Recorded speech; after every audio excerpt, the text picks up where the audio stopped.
Hi there, I wondered if you wanted to join me in a 1 week self-worth exploration. It doesn't take any time or work. It's really just a little exercise in becoming more aware of the things that we all do on autopilot, so we can begin to notice the way that we relate to people. And this is a way of just beginning to explore how we value our own self-worth. And the way it works is just simply this: whenever anybody asks you for anything, and it might be as simple as, can I borrow a pencil? Or it might be a big thing like, do you want to come to us for Christmas? Anytime anybody asks you for anything at all, time, money, effort, input of any sort, you simply commit to taking a breath and not responding for a moment until you have asked the question, how do I feel about that? How do I feel about that? And notice how many times you don't do that. How many times when somebody asks you for something, you just say, yeah, sure, that's fine, yeah, of course you can. Of course you can, that's fine, yeah. Anytime.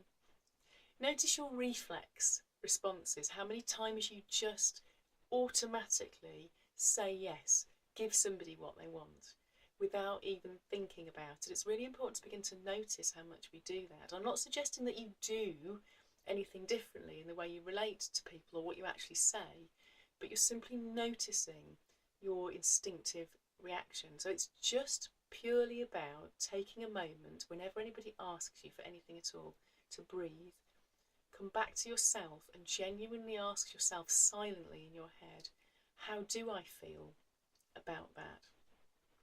And if you don't feel totally comfortable in that moment and you want a little bit more time, you can say to the person, could I just take a moment to think about that? Or could I get back to you? Could I ring you back later about that? Because I just need to think about it, if you need to buy some more time.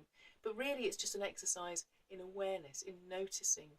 Because the big question is, how many times do you actually ignore yourself in order to please somebody else, or in order to avoid upsetting somebody else, out of the fear of losing somebody else's love, out of the fear of losing connection with somebody else?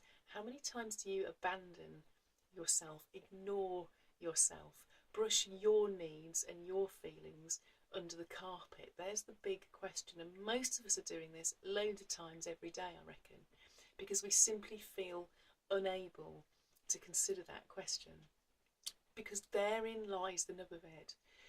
If I just automatically say yes to everything you say to me, what I'm really doing is saying that I value your needs, your wants, your wishes and your feelings more highly than my own. If I take a moment to breathe and connect in with myself and say, how do I actually feel about this? What I'm beginning to bring back is a little sense of balance that says, hang on a second, how am I feeling about this? Do I have energy to give? Do I have the capacity? Is this okay for me? And that is just in itself a statement of self-worth. But it's a really interesting exploration, and it throws up all kinds of interesting questions and emotions for us, I think, when we begin to consider how these little ways of relating tell us things about our self-worth. So have fun with it. I hope you enjoy it. This has really taught me a lot about myself over the last couple of months, just noticing the power of observation. Take care, see you soon.